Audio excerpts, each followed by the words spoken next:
Christopher John Bjerknes, Intelligent Morality. Copyright 2024. All rights reserved. More Christopher John Bjerknes books at cjbbooks.com. Table of Contents, Chapter 1.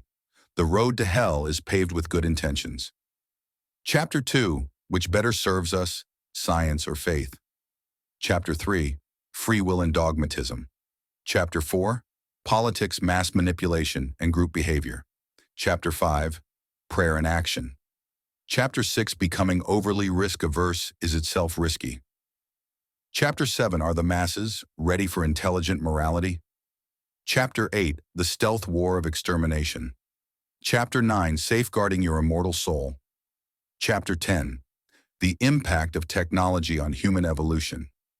Chapter 11. A New Society. Chapter 12. Weapons of Total Destruction. Chapter 1. The road to hell is paved with good intentions. The worst and most enduring tragedies and catastrophes in a person's life are often the result of someone's mistaken attempt to do good, even our own. Many have wished for a time machine so that they could travel back in time and reverse a horrible mistake they made with the best of intentions. Few seek to better educate themselves and create information systems documenting their mistakes to prevent future calamities. How many work to improve the general competency of everyone in society so that fewer evil blunders are made and consistently better outcomes are achieved across the entire spectrum of life? Intelligent morality proposes to attain this goal. The ultimate tragedy, the complete destruction of humanity in the name of God, is being engineered and is likely about to occur. We need to prepare for the apocalyptic mass attack the supposedly divinely inspired revealed religionists are planning to perpetrate against us. They are trying to destroy the earth and all human life, but a small remnant of their own, which they plan to transform into androgynous beings that cannot accurately be described as human. A new moral code is needed to replace revealed religion, one which will enable a remnant of normal human beings to survive and thrive in the event the apocalyptic, messianic, revealed religionists succeed in their plans to exterminate most of humanity and really do inflict their staged apocalypse upon us. We can't save everyone, but that should not stop us from saving ourselves and preparing to build a new world out of the ruins others will leave behind after they are exterminated due to their failure to prepare and inability to defeat the enemy. This plan for a new society will be treated much more fully in later chapters. There is also a moral imperative to improve parenting skills, reduce medical malpractice, up the skills, techniques, knowledge, and ability of the trades and professions, produce better friendships, relationships, and marriages, etc. But few understand that. Failures in all these areas and countless others are extremely costly and produce evils that haunt everyone's lives, yet there is no broad societal recognition that it is fundamentally immoral to permit such incompetence and negligent failure. Instead, the excuse is often made that despite causing terrible harm or death, the person who harmed someone else or themselves meant well and learned a lesson. That pointless excuse is considered the moral resolution to the dilemma of preventable failures and reckless injuries made by people who intended to do good, or at least did not mean to do harm. Evil is also unproductively attributed to God's will or Satan's mischief, which delusions circumvent a scientific analysis of what actually occurred when tragedy strikes, how to keep it from happening again, how to achieve the desired outcome, and whether or not the goal set is truly good or inherently evil. Logical conclusions alone, or the presumption of divine revelation alone, is not enough to prove the ability of a given moral standard to produce good or evil outcomes. Tested knowledge of what will work and what won't to produce the intended outcome is vastly superior to revealed religion in producing predictably good results. Revealed religion is often counterproductive because it misleads believers into thinking their good intentions will receive divine intervention to produce good results. Their misguided assurance, arrogance, and complacency can maim, kill, or otherwise destroy lives. The intelligently moral person pursues knowledge and approaches decisions with skepticism and the awareness that they are fallible even though they fully intend to do good. Nothing prevents a religious person from acting in the same way, but they are less prone to do so if they believe the gods promote good and oppose evil, or that they are in a battle against and must overcome evil forces instead of ignorance, ineptitude, misguided and false beliefs, poor advice, and bad choices. Logical statements and tradition must be tested under repeatable circumstances to determine whether they are in fact true or false under those conditions. Aristotle logically concluded that heavier objects fall faster than lighter objects in vacuo, but Galileo's experiments on the Leaning Tower of Pisa falsified that logical conclusion and experimentally demonstrated that all masses fall at the same rate of acceleration in a vacuum. Christianity asserts the allegedly divine revelation that it is good for the soul to turn the other cheek when struck, and for the Christian to assume that there is neither male nor female, Greek nor Jew, but such self-destructive and undignified assertions are demonstrably false and do not withstand the test of experiment. Yet they remain unalterable falsehoods that the Christian simply disobeys in order to survive, or perishes in their fruitless pursuit of immortality and martyrdom by mistakenly believing they are morally good and divinely inspired to ruin themselves. Countless medical doctors have murdered their innocent patients intending to do good by trying to heal them with evil treatments, or withholding or neglecting to provide good treatments. Good intentions alone are not enough to produce good results, and the mythical gods do not intervene to ensure otherwise, nor do they punish evil acts whether committed with the evil or good intent of the perpetrator who inflicts harm. Mythical gods will not ensure that a person who intends to do good will of necessity do good or prevent them from mistakenly doing evil. The mythical devil will not prevent a person who intends to do good from doing good nor tempt them to do evil. Parents can ruin their children's lives with entirely good intentions, as for example in the case of a move to new house and change to a new career that ends up in disaster because of the delusions of the parents that this new way of life will benefit them, or their failure to properly assess the condition of the house, the neighborhood, or the future of the economy in their new career. Lovers who are a poor match often destroy one another with the best of initial intentions. The intent to do good is not even a necessary condition for doing good, though it is certainly often helpful for achieving good results. Machines incapable of bearing good or evil intentions and the randomness of general events can often produce good or evil results, including yielding a good crop from good weather, or effectively or ineffectively braking an automobile barreling down the road towards a pedestrian.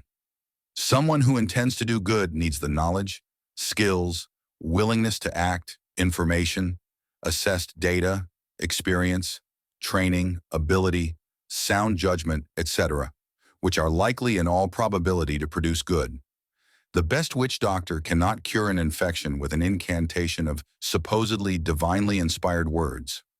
Likewise, the best modern physician often murders his or her patient with the best of good intentions, because they lack a good solution due to there being none known, attempted treatments which are incorrectly thought to help, but instead injure, ignorance of a good remedy which is known but just not known, or is rejected by the physician, misdiagnosis, mistakes, following recommended procedures that are, in fact, fatally flawed evil policies, following bad advice, working outside of their speciality or experience, prioritizing treating one patient over another, etc. The non-extant gods do not reward good intentions with good results, nor can they promote evil.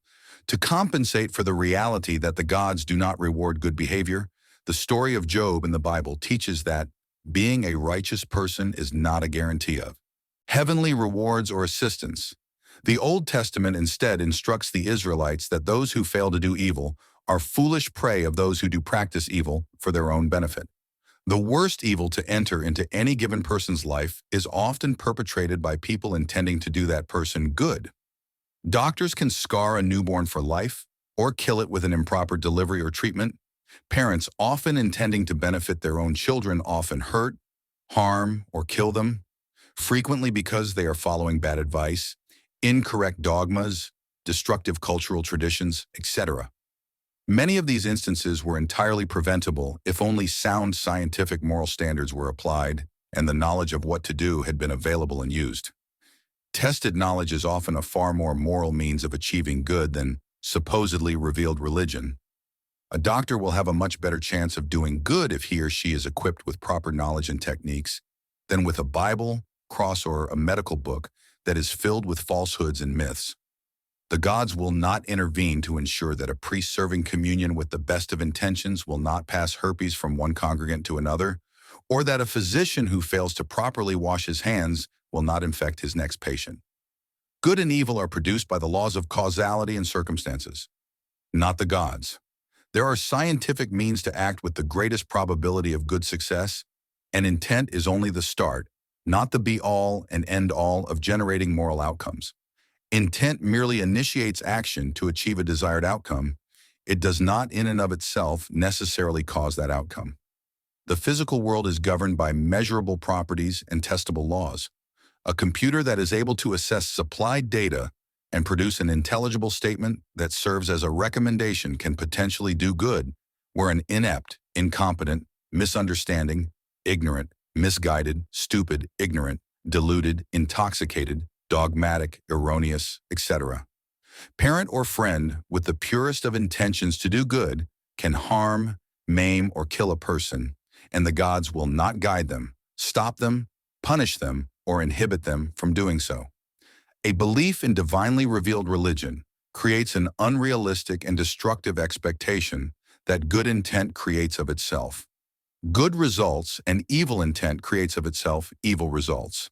The results are purely determined by the actions or withholding of actions of the persons involved in the physical laws of nature, as well as the happenstance of circumstances. The probability of success can be increased by access to knowledge, specially tested knowledge, advanced logic, cumulative data, good ideas, proper methods and means of assessing data, experimentation, cumulative experience, etc. Often very successful families and societies continue to succeed because they share accumulated experience and knowledge across generations, which has stood the test of time. They devote time and resources to educating their children and carefully monitor their children's friendships, relationships, teachers, education, etc., and provide them with the knowledge and advice that is likely to produce good outcomes. Good advice can save a person's life or prevent them from making a tragic mistake, like marrying the wrong person, buying the wrong house, or following bad medical advice. Blaspheming the gods cannot harm a person other than inciting evil people to harm them for the supposed offense. But choosing to walk across obviously slick ice after saying a prayer and falling and breaking one's spine can ruin a life or take it. No one is entitled to or will receive good outcomes by supernatural means. They can only be brought about randomly or by proper actions.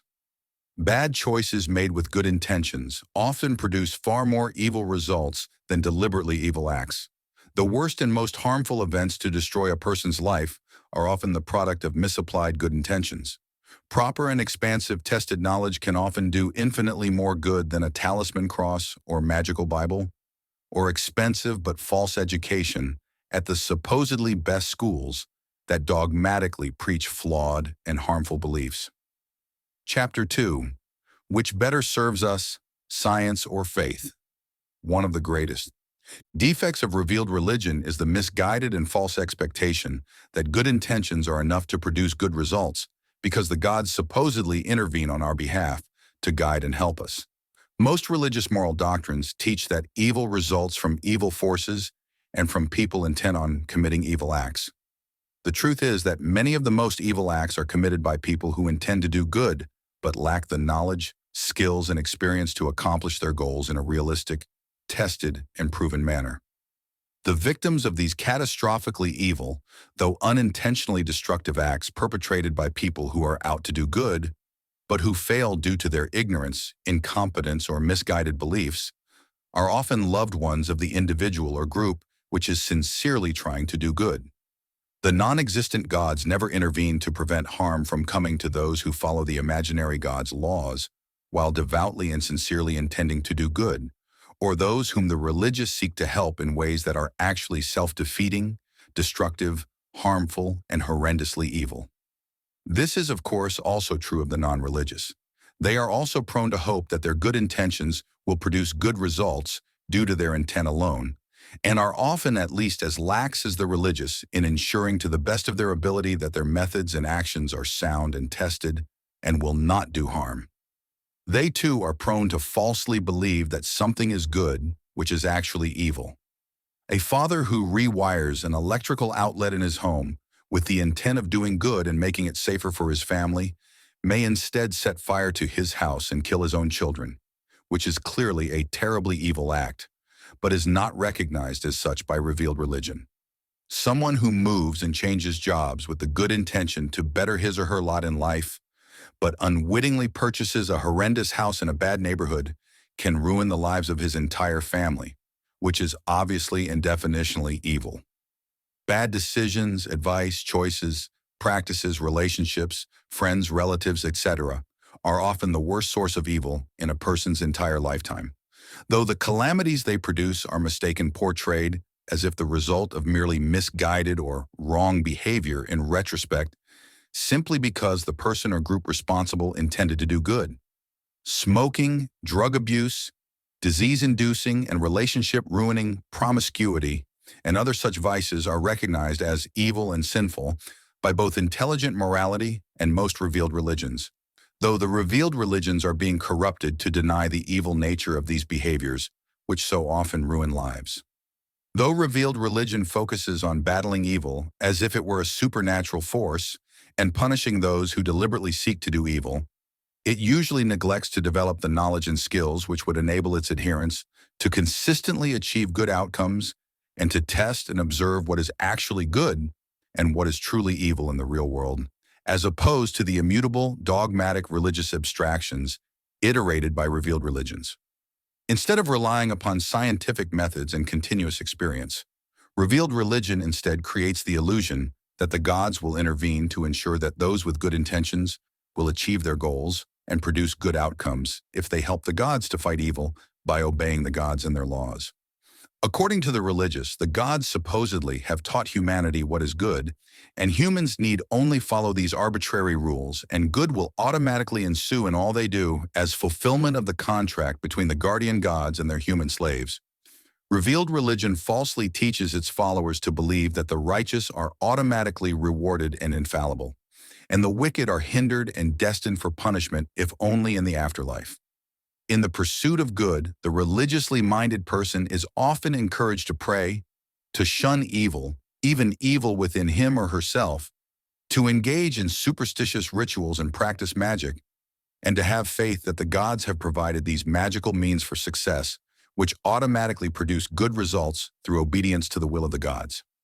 Revealed religion does not generally provide a realistic, tested, fact-based, or data-driven assessment of what constitutes good and evil in the long term. It does not provide a practical means of obtaining the goals and standards it sets other than by compelling obedience to its arbitrary laws. Reliance on faith, prayer, superstitious rituals, and magic does not realistically or necessarily afford the religious person the tools needed to bring about the actual good they intend to do, or a practical means of deciding what really is good and what evil for them and their descendants, especially over the course of thousands of years. Is it really morally good to open your borders or fight some other country's wars just because a holy book tells you to? In practice, revealed religion promotes the myth that one needs to focus on fighting evil as the primary method of producing good and neglects to encourage the development and use of scientific methods of determining and achieving that which has been tested, assessed, and shown to be good. There is little to no acknowledgement of the fact that a tremendous amount of evil comes from those meaning to do good, but who instead cause horrific harm and terrible evil, including the genocide of millions. The gods are trusted to prevent these evil outcomes, instead of people employing logic, data collection, and assessment in the scientific method, as well as their conscience, to determine what is good and how best to achieve it in predictable and proven ways. When things turn out badly, it is fatalistically attributed to the will of the gods or Satan, not the failure of the religiously righteous to achieve their desired results through religious methods. The ultimate goal of morality is to produce good, and revealed religion often obstructs the ability to achieve good outcomes by distracting and deluding those who follow it, by teaching them that there are supernatural forces which will guide and assist them to inevitably produce good results if they merely intend to do so. When the religious fail at their task, they are taught to attribute their failure not to their own failings and delusions, and the failings and delusions of their religion, culture, and society, which can at times be instructive and productive, but to the will of the gods or the intervention of evil forces. Dogma stands in the way of their ability to do good and often compels them to do evil. Such mythological beliefs are not a practical means of determining and creating good, and instead tend to produce evil through a lack of applied knowledge, training, learning, adaptation, action, and intelligence. A good idea and hard work is often what is needed to do good, not merely a good intention. Revealed religion most often fails to take this fact into account and fosters the false and defeating belief that good intentions alone are enough to produce good results because the gods have supposedly made the world that way and will ensure it continuously functions that way. Religious cosmology, ontology, epistemology, and metaphysics are all mythological and unworkable. The unrealistic expectation is that the righteous are divinely rewarded and the wicked justly punished. The primary aim of intelligent morality is to develop and equip people with the tested and proven knowledge and skills, which will enable them to achieve their good goals, and the ability to determine what is good in the long and lasting term, as well as to recognize who and what actually produces evil, including those beliefs and persons sincerely and devoutly intending to do good, but actually producing evil through their foolishness, ineptitude, incompetence, lack of ability and knowledge, poor training, or reliance on falsehoods and bad practices, even those sanctioned by the religions, professions, governments, and academia. Whereas revealed religion creates the illusion that good intentions and religious beliefs alone are enough to produce good results because the gods have supposedly designed reality to function in this way and intervene to assist those with good intentions. Intelligent morality makes no such demonstrably false assumptions and instead gathers and collates data and knowledge, tests hypotheses and experiments to determine the actual results, as opposed to purely logical conclusions and religious dogmas, and shares this acquired and accumulated knowledge with those in need when it is moral to do so, meaning it does not help enemies of the group to harm the group or individual or advance their hostile cause. Some believe that absolute standards of morality in the form of supposedly divinely revealed religion are inherently superior to individual or group moral codes, judgments, or decisions as to what constitutes good or evil in the real world and supposed supernatural realm, if only because they set a universal standard to follow, even if they are not in truth divinely inspired and revealed. If it is presumed that an absolute and loving God says it is evil to murder and steal, that is an inherently better standard to universally follow than allowing for an individual to make alternative determinations of what constitutes good and evil, which permits an individual person to believe and assert that it is instead good to murder and steal. But what if the revealed religion's dogma asserts that it is good to murder and steal, as in the case of the Old Testament? Who can oppose that false belief other than the intelligently moral? Revealed religion is the danger, not intelligent morality, which enables anyone to oppose any belief no matter who holds it, whether the alleged believers in evil are psychopaths, religious people, or intelligently moral. Just because one person or group says that something is moral or immoral does not mean that anyone else has to agree with them, cannot oppose them, or that they will change their mind just because a revealed religion tells them they ought to. Advocates of this argument usually neglect to mention the fact that many religions command and compel not only murder and theft, but complete genocide as well. For example, Deuteronomy chapters 7, 20, and 25. I Samuel 15. In this regard, revealed religion is proven to have incited murder, theft, and genocide. Intelligent morality affords the individual and group the opportunity to assess such religious commandments and reject them as being a shock to the conscience, an offense to reason and experience, immoral and evil, or simply impractical and inefficacious. The religious, on the other hand, believe they have no choice but to obey these divine commandments which shock their conscience and contradict experience. They believe that they are compelled to have faith and obey the gods, even in instances where their religion compels them to murder, steal, and commit genocide as part of the supposedly divine plan. Intelligent morality is clearly more moral than such religions, based on the assertion that murder, theft, and genocide are inherently and obviously evil to most. The existence of a revealed religion which asserts that it is evil to murder and steal does not prevent anyone from believing that it is instead good to murder and steal. Therefore, the religious standard is in no sense absolute or universal. If one person believes it is instead good to murder and steal in spite of the religious dogma, that does not compel anyone else to agree. There is no practical difference between disagreements between religious beliefs and non-religious beliefs, and those within and among non-religious beliefs, other than dogmatically. Appeal to dogmatic authority has no necessary effect on what a person actually believes in their private thoughts or does, and often provokes unspoken reflexive rebellion against it. The dogmatic standards of various and often contradictory religions can as easily be accepted or rejected by anyone as any personal or general standard which the believer admits to be of purely human origin, and therefore religions bear no advantage other than to the priest class and the self-righteous who assert that they have divine authority. Though some feel compelled to follow religious standards out of fear, their will often overcomes their fear. In many instances, it is more effective to convince a person that it is in their own best interest to act according to a given moral code, and to demonstrate to them the tested fact with sound evidence, reasonable explanations, and relatable examples. It is fallacious to assert that revealed religion produces actual, absolute, universal standards. There are many religions with differing definitions of good and evil, and therefore many conflicting and contradictory standards of what is revealed religion and what is not. Among those varying revealed religions, each society, group, family, and individual uniquely interprets what are fallaciously called universal and absolute moral standards, but are in practice universal and absolute in name only. Every person must of necessity assess how these arbitrarily set standards are applied in every varying circumstance in their lives, in ways in which others may disagree, based upon the same dogmatic set of rules and like conditions. Even the translation of these rules from one language and era to another introduces different interpretations of what the gods supposedly said, intended, taught, and demand. There is no absoluteness or universality to any revealed religion. Religion is always understood and applied in unique and relative ways by unique individuals under differing circumstances.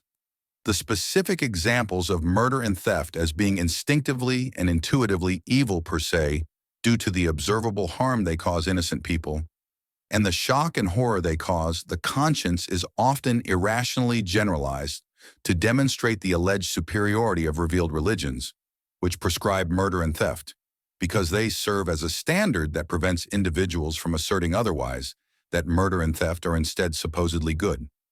As was shown, this is a fallacy of false generalization, because in fact many revealed religions encourage and command rape, slavery, murder, and theft, and other specific examples can be cited which evince the instinctive and intuitive superiority of intelligent morality over revealed religion.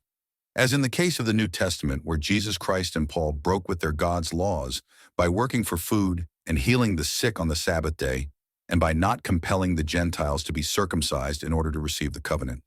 In these instances, Jesus and Paul were practicing intelligent morality in the guise of revealed religion, and demonstrated that reason trumps faith.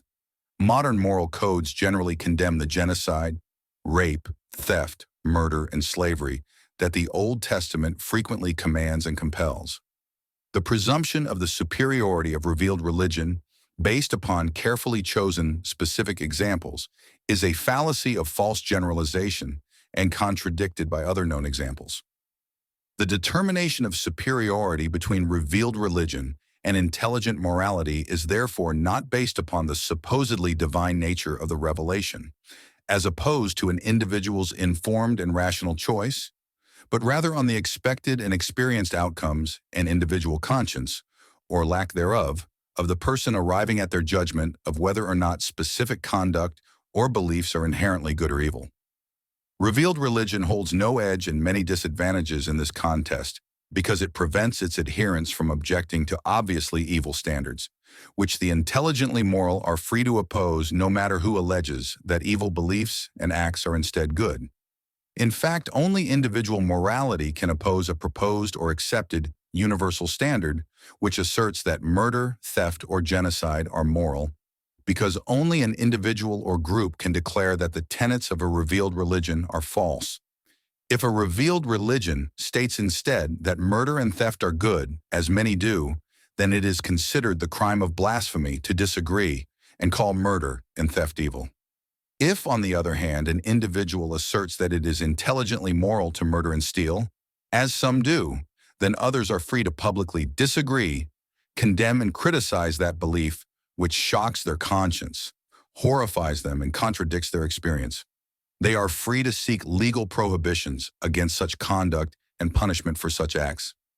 Therefore, intelligent morality is inherently superior to revealed religion because it is not subject to the charge of blasphemy and is not dogmatically authoritative, compelling evil acts and thoughts. And only those who are intelligently moral can decry the false morality of revealed religions, which assert that murder, theft, and genocide are good. The devoutly religious cannot oppose their own horrific beliefs. The generalized assertion that an individual or group practicing intelligent morality is always more prone to evil than the religious community is demonstrably false. And the tacit presumption that revealed religion is always instinctively and intuitively good is also a proven falsehood. Deciding whether a given pair of examples between intelligent morality and revealed religion exhibit the superiority of one system over the other is often both an objective and a subjective matter, which in itself demonstrates the superiority of the inherent flexibility and adaptability of intelligent morality, which openly allows for and compels this assessment, which of necessity also occurs in every practical application of revealed religion, which must also of necessity incorporate differing understandings and interpretations of religious dogma in its application to varying circumstances and persons. Unique interpretations, which are complex and of necessity, vary between persons and groups. The difference is that the intelligently moral pursue this assessment in a purely realistic and tested manner, which questions dogma instead of relying upon it in the religious act on faith alone. Religiously inclined people sometimes assert that human beings cannot create just moral codes because of their conflict of interest in placing their own self-interests above those of others. This tacitly and falsely presumes the unproven and irrational conclusion that self-interest is unjust and inherently immoral.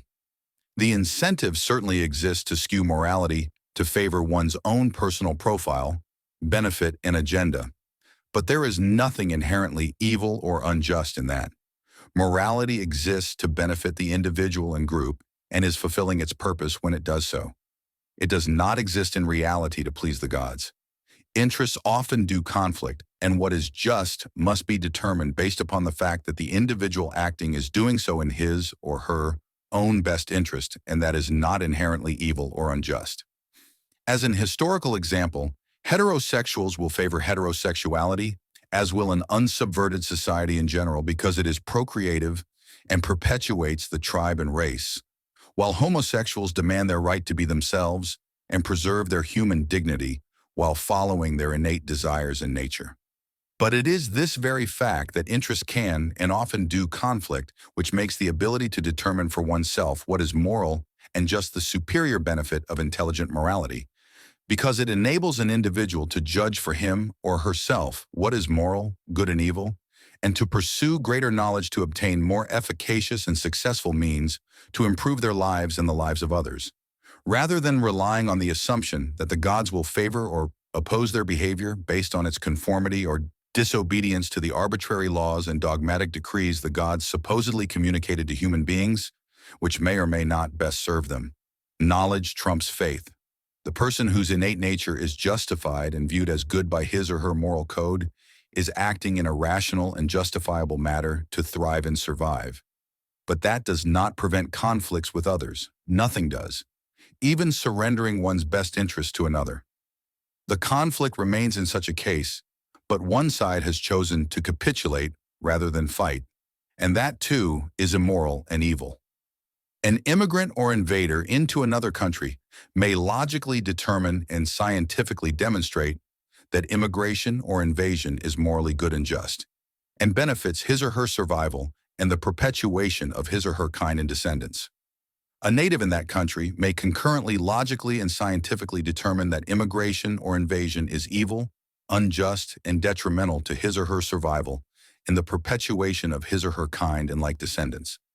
It is irrational to assert that everyone is best served by a general universal moral standard, and that because one moral standard conflicts with another, one standard must be chosen to become a singular universal standard over all others among all humanity.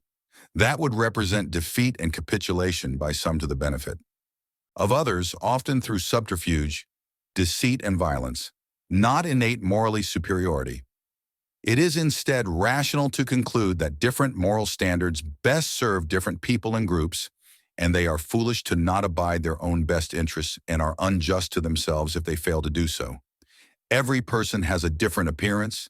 Every person has a right to their own morality and standard of justice. Conflicts exist in imposing a standard that is scientifically shown to be moral and just for one person, but which is unjust and immoral to another with a conflicting interest is irrational. Instead, one will often prevail over the other, and the same outcome will be good for one and evil for the other. Morality is not universal or absolute. Intelligent morality is superior to revealed religion because it acknowledges this demonstrated fact and enables individuals and groups to defend their own best interests from their enemies and competitors. People can and most often do have conflicting and opposing interests. The highest morality is survival, and survival of self and kind is the priority among competing interests in people. It is not of necessity immoral to pursue survival, and those who do not ensure their own survival and the survival of their kind demonstrably harm themselves and their own kind and often cease to exist, which is quintessentially evil for them. The implicit determination that it is better to have one universal standard as the common moral currency has in its favor the notion that it is better to have one moral code than many because only then can everyone know what is officially taken to be immoral and what is moral, and apply those set standards to everyone equally. But this rests on the false assumptions that everyone will be familiar with these set standards and that they will agree with and to them and abide by them, and that having a single code of what is morally prescribed and permitted is necessarily the most beneficial circumstance for individuals and their unique societies at large, and for the majority without imposing the tyranny of the majority on minorities. It makes no difference that one moral standard is spuriously called absolute and universal in name, but in name only, when in practice the majority of people either do not understand the supposedly, though in name only, absolute and universal morality, interpret it differently, or reject it outright in favor of something else. Each person must of necessity come to an individual and ever-changing understanding of morality, which will differ from all others due to their unique nature and experience, and must of necessity apply it in unique ways to different and often unforeseen circumstances. The survival of society is contingent upon the survival of its members. Different members better their chances of survival with different moral codes due to their different interests, nature, and circumstances. It is also a false and arbitrary assumption to assert that the survival of every society is a better moral outcome than the survival of certain individuals or groups at the expense of others. There are often enmities and conflicting interests between individuals and groups, and each must determine what is good for them. Just because something is good for one person or group does not mean it is good for everyone alive on the face of the earth. Revealed religion can and often does conflict with what is a good for an individual or group, and is therefore evil for them, if not also for everyone, as is demonstrably the case in apocalyptic religions, which compel the extermination of humanity to cleanse the earth of it, which is the worst evil imaginable. Zephaniah 1.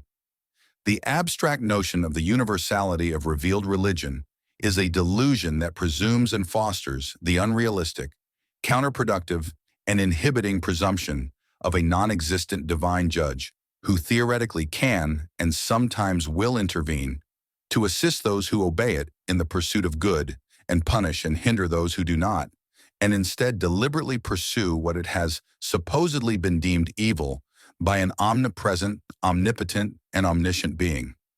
It also presumes that every person is capable of understanding the dogmas presented to them as if revealed religion, which is certainly not the case. In fact, many Christians believe they must commune with the Holy Spirit to properly understand their confusing and sometimes self-contradictory dogmas, and let God into their hearts to determine spiritually for them what their unaided heads cannot reason out, because the dogma itself is irrational, self-destructive, and internally inconsistent on its face. John 16:12-15, 1 Corinthians 2:14. The presumption that revealed religion comes from gods is false. Human beings created and create it. Given that humans create revealed religion, they are no less capable and competent to create and evolve intelligent morality. People are just as able to create moral codes as they are to create laws, and the creation of just laws is an even greater responsibility than the creation of moral codes, because the full force of the violent state imposes and enforces the law, sometimes upon pain of death. In reality, absolute standards suffer the defect of being immutable and therefore unadaptable as general guides, which defect is often asserted as if it were divinely revealed religion's greatest virtue. Absolute standards are also inherently limited after having been set in stone forever, and are absurd when they contradict each other. They can often only be applied as an analog without specificity to a given set of forever changing circumstances, and human beings are obliged to determine for themselves how to apply obsolete standards to changing circumstances, making people the arbiters and creators of moral standards through their own interpretations, not the imaginary gods. The absolute immutability and inflexibility of revealed religion, even in the face of overwhelmingly contradictory evidence, is potentially a fatal flaw, one which has brought down entire civilizations such as the Aztecs, who welcomed in their conquerors due to the Aztecs' supposedly revealed divine prophecy that the white men coming to kill them were instead benevolent gods. Absolute divinely inspired morality implies that those who intend to do good, as defined dogmatically by their religion, will be assisted in this pursuit by divine forces, which will help them to achieve good. Their faith in divine intervention and providence often results in delusions, complacency, and laziness, and substitutes faith for action, study, thought, and the collation, collation, and realistic assessment of data under the highest current standards of logic and reason. The untested belief that revealed religion is absolutely true is a fatal flaw. Intelligent morality asserts logical standards based on known empirical facts. It is skeptical of its own assertions and continually tests them and creates new hypotheses. The belief in absolute divinely inspired morality also implies that those intending to do evil will be assisted by supernatural evil forces and opposed by supernatural good forces. This leads many to surrender their control over their own fate to non-existent imaginary beings and to fail to take appropriate measures to determine the best course of action based on facts, data, and logic. It is better to rely upon tested knowledge than faith. It is better to seize control over one's fate than to fatalistically pretend that everything is in God's hands and will follow God's plan regardless of what we do or don't do, and therefore we need not or dare not do anything. The religiously inclined often blame the victim of a tragedy for their fate because they assume the pain they suffer is somehow divine punishment. All of these delusions create a self-defeating mythology that is also self-justifying, because when revealed religion fails to produce the intended results its followers seek, they unrealistically attribute their failure to divine will or satanic forces, not the failure of the person or group to properly comprehend, assess, and address the situation in a productive, original, adaptive, creative, and beneficial manner that produces a predictable, good outcome with reasonable certainty. Those who subject themselves to revealed religious beliefs see the world as they think it ought to be based on fictitious, arbitrary standards and dogmas, rather than as it measurably and actually is, and are therefore often unable to alter the course of events in the most effective and beneficial ways to produce the most good. Relying on a belief in divine justice, often supposedly imposed post-mortem in heaven or hell, contributes to ignorance and the perpetuation of practices which generate evil results again and again without fail, as in the case of circumcision and the denigration and abuse of children and women. Those who commit atrocious acts often go unpunished because they intended to do good or relied on religious dogma, but failed miserably due to their mistakes, ignorance, negligence, false beliefs, unwillingness to learn and reassess, failure to gather and assess data, lack of proper knowledge, etc. Divinely inspired morality often serves as justification and an excuse to do evil or do nothing by the failure to take the necessary and frequently cumbersome and expensive steps which increase the probability of achieving good. Reliance is placed on the faith that the gods will not allow those intending to good to fail, even though they fail to do what is necessary to increase their scientifically determined probability of success. The non-religious are equally prone to be negligent and incompetent if they fail to abide by their moral requirement to become informed, trained, and knowledgeable. For example, many doctors are incompetent and do tremendous harm to their patients despite their good intentions. The same is true of many parents who unintentionally do terribly evil things to their kids, falsely believing what they do is good. A scientifically based system of morality is infinitely superior to supposed divinely revealed religion, in that it of necessity increases the probability of good versus evil outcomes, because it compiles and assesses data, falsifies falsehoods, and informs us as to what has been successfully tested in the past under like conditions and what is not. Science achieves this end by applying logic to acquired facts and testing hypotheses instead of presuming unproven results based on supposition, logic alone, or authoritative dogma. Science does not rely upon divine or supernatural good and evil forces to obtain predictable and desirable outcomes, nor does it depend upon metaphysics or logic alone. Instead, it accumulates data-driven, tested knowledge and classifies it non-dogmatically as the logical assessment of a certain set of data at a given time in a specified set of circumstances, based upon the tested empirical observation that like conditions produce like results.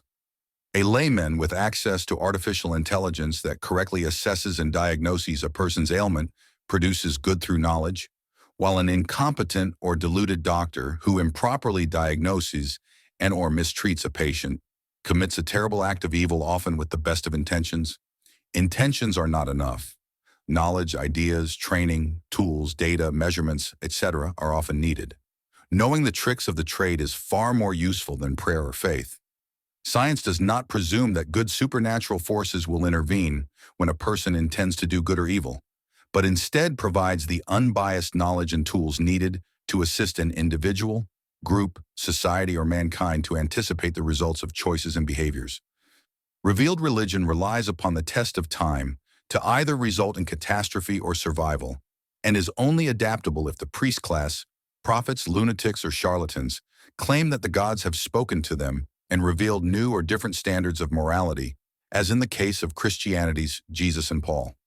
On the other hand, Christianity absurdly claims that it is moral to love one's enemies and turn the other cheek in the pursuit of earning supposed immortality.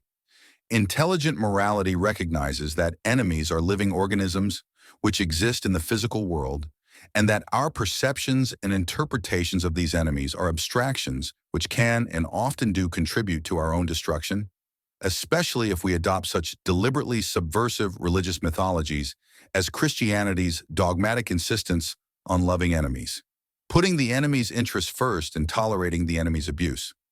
It is not only possible, but absolutely necessary to have two or more different intellectual and emotional approaches to the same physical object and task. There are different ways of viewing, perceiving, conceptualizing, and treating the very same physical entities and beings for entirely different purposes. We can look upon a painting as a beloved work of art and experience and appreciate it aesthetically and emotionally as it hangs motionless on the wall, versus the totally different perception of the same painting we adopt when moving it from point A to point B, which is a physical problem and task in the real world that correctly objectifies the painting as a mass that must be moved, not an abstract source of pleasure and contemplation in our consciousness. Mortal enemies must be perceived in the same manner as any other physical challenge that must be overcome and defeated in the real world if we are to survive and thrive in the biological confrontation that will determine whose DNA will survive. Intelligent morality is the morality of survival, We have to view mortal enemies as biological competitors for existence and assess their physical characteristics and how to defeat the threat that they pose to us in the real world, and not play some abstract mental game trying to see ourselves in them and view things from their hostile vantage point, which denigrates us. It is good to preserve oneself and one's kind. Intelligent morality compels us to defeat our enemies in the real world and win the physical, biological competition, not love them or allow them to harm us in the vain hope of achieving immortality and post-mortem rewards which are never actually bestowed upon the duped martyr. Our defense against our enemies must be practical and physically real, involving physical and biological processes which defend us and defeat them. We have to treat the situation as a physical and biological problem that requires physical and biological solutions. Survival is morally good. Human beings are relatively frail animals, and that weakness of our enemy can be exploited and compels us to wage an intelligent as well as physical response to their attack and plans to destroy us. Since our enemy plans to enslave and exterminate the weak and stupid among us and themselves bear exploitable flaws known to me, we can leapfrog over our enemy and eugenically improve our kind. We should view our defense against our enemies not as a war between non-existent supernatural forces of good versus evil, but instead realistically determine that our survival is good and the success of our enemy would be evil, because it would annihilate us. It is not necessary to morally justify our defense beyond this fact. We should not view the enemy religiously, abstractly, spiritually, or universally, nor mistakenly assume that supernatural forces are at work and at our disposal, or that our enemy should be viewed abstractly in terms of their souls, rights, good qualities, etc., as opposed to their real physical presence as biological organisms and threats in the real physical world who seek our absolute destruction. Survival of the fittest means that we must alter our environment to make it fit for our survival and unfit for our enemies. One aspect of making the environment fit for our survival is to extract or quarantine the fifth column and Trojan horse the enemy has implanted among us. It is also vital to remove all the physical and mental weapons the enemy uses against us, and which they have implanted in our physical and mental environment. Beyond that, we must also creatively adapt our physical and mental environment to make it conducive in general to our survival and the continuation of life on Earth. We must survive the misrule of our puppet leaders who are working for our enemies to take away our lives and erase our DNA from existence. Our goal is to perpetuate our own kind, not to go extinct or evolve into something else due to a changing environment in which we are unfit to survive. We should not seek to adapt our organism to a changed world and thereby exterminate our own kind, but instead maintain a fit world and, when necessary, change the world to render it a suitably healthy and safe place in which to live and produce children. Revealed religion often stands in the way of these pursuits. Intelligent morality does not. It creates awareness of, fosters, and compels them. Chapter 3. Free Will and Dogmatism. Truly, free will cannot be driven by fear of damnation, faithful adherence to religious dogma, the duress and coercion of peer pressure or church politics, nor is it the product of indoctrination.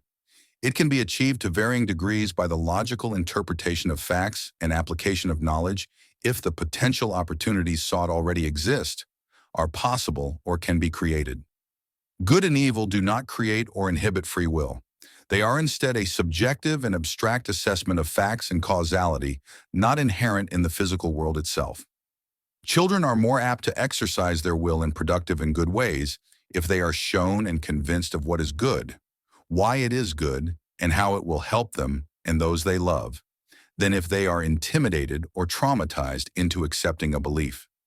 Fear and trauma are in themselves often destructive and generate reflexes, neuroses, and compulsions, rather than a free will. Children respond better to realistic education, which makes them aware of what will benefit them and what can harm them, than to fear of the bogeyman of damnation in the dark and fiery closet of hell. Free will without temperance, sound knowledge, and insightful wisdom is apt to produce evil in many cases. Pornography, promiscuity, and other issues related to the normal and natural sex drive are frequently destructive to otherwise healthy relationships and marriages. The knowledge of what promotes the health of good relationships and what tends to destroy them is incredibly useful in fulfilling the free will's desire for a long, healthy, and happy coexistence with a mate and a family. False knowledge can be worse than ignorance, as can bad advice or incompetent work done by professionals and tradespeople. Withholding facts, data, the tested truth, and skeptical criticism frequently inhibits the free action of the will to attain good. Enemies often deliberately offer knowingly bad advice. Politicians deliberately misrepresent the facts and best interests of the people. Professionals frequently fail to study their own fields of expertise to the extent needed to offer the best service possible to their clients. Professions often betray their ethical, moral, and scientific principles and instead rely upon obsolete, false, disproven, and authoritative dogmas. They also frequently fail to collect and properly assess data, act without preconceived bias, follow their own best standards, or engage in experimentation, theorization, or shared information. If there were truly free will and the gods existed, then the gods would ensure that those with good intentions produced good results as the result of their free will having intended to do so. Will which cannot achieve its goals is not free. It is an illusion, frustration, and often a detriment. The supposedly free will of a religious person who wishes to do good, but instead creates evil outcomes, has not enjoyed any sort of freedom, other than the choice to intend to do good, which has instead yielded evil, evil that sometimes further restricts the person and which may even kill the person or his or her loved ones, potentially hundreds of millions or even billions of people. Freer will that is effective, will can be attained by learning the tricks of the trade and the skills and opportunities needed to create, repair, or change things, which the ignorant, unskilled, inept, and otherwise ineffective person cannot. Revealed religion does not provide a sound basis for determining what is actually good in practice, as opposed to theory or how to achieve it. Revealed religion instead creates the false expectation that intent is enough to succeed, which complacent delusion often prevents those intending to do good from taking the necessary steps to actually achieve the results they seek, or something even better than they initially anticipated, because they falsely believe they need do no more than have faith and mean well. Knowledge can provide the power to do good, which truly frees the will to do so. Intelligent morality is a superior means of obtaining and developing that necessary knowledge. Intelligent morality also tests the often unproven expectation of the will that something it desires is actually good, though it may not be, to a greater extent in the past. And still in many societies, parents would help to arrange marriages for their children. Their experience, knowledge, and awareness of cultural and traditional norms, mores, and beliefs helped guide them to produce good outcomes and perpetuate tested lifestyles. The supposedly free will to find a fitting and successful spouse does not of itself guarantee either the opportunity for or success of any given match or type of match. Parental or other advice based on tested experience and knowledge passed down for thousands of years is often helpful in making a successful match. That would be an example of applied intelligent morality as opposed to blind faith and free will with the intent to do good but not the tools to achieve it. Bad advice, impulsiveness, failure to realistically assess a person, allowing emotion and feelings to triumph over reason, desperation, etc., can lead a person to enter into and sustain a bad and harmful relationship.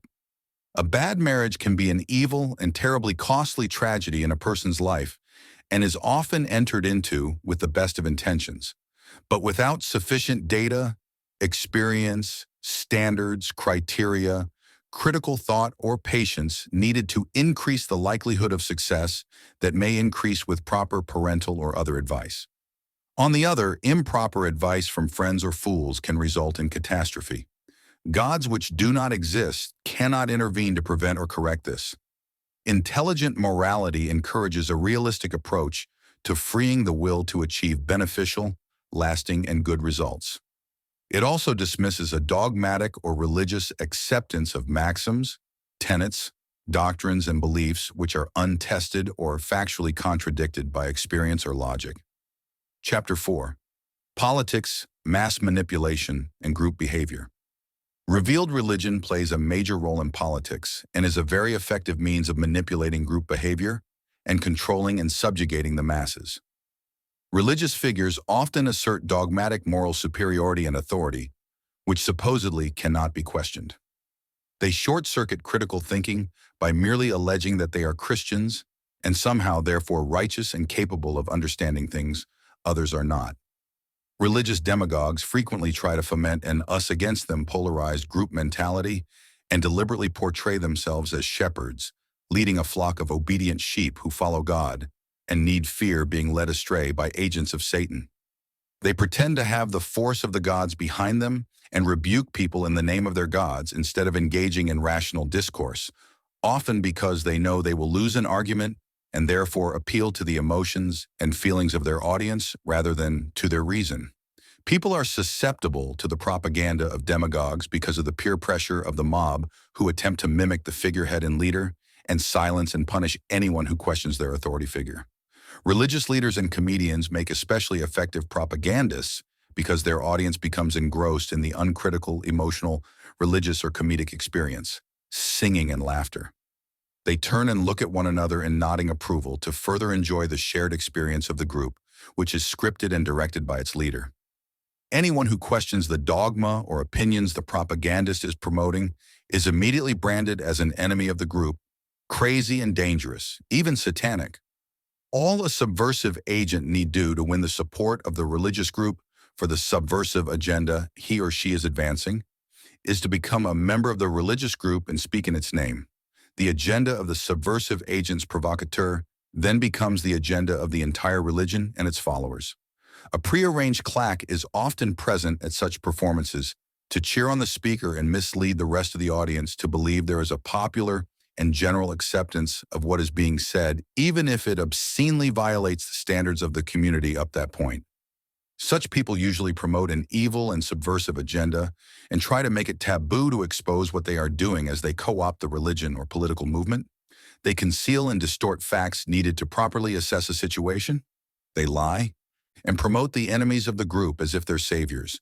They lead their flock into mousetraps.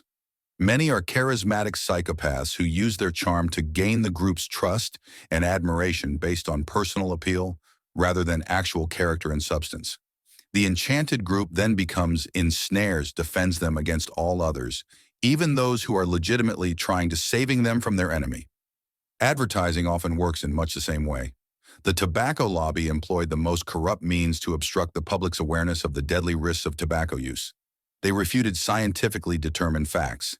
They commissioned and paid for alternative studies which misrepresented the dangers of tobacco.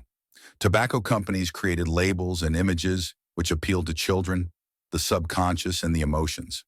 Hollywood worked together with the liquor and tobacco industries to promote the internal consumption of addictive poisons. Intelligent morality elevates the culture and standards of society in order to reduce the gullibility and susceptibility of the masses to corruption.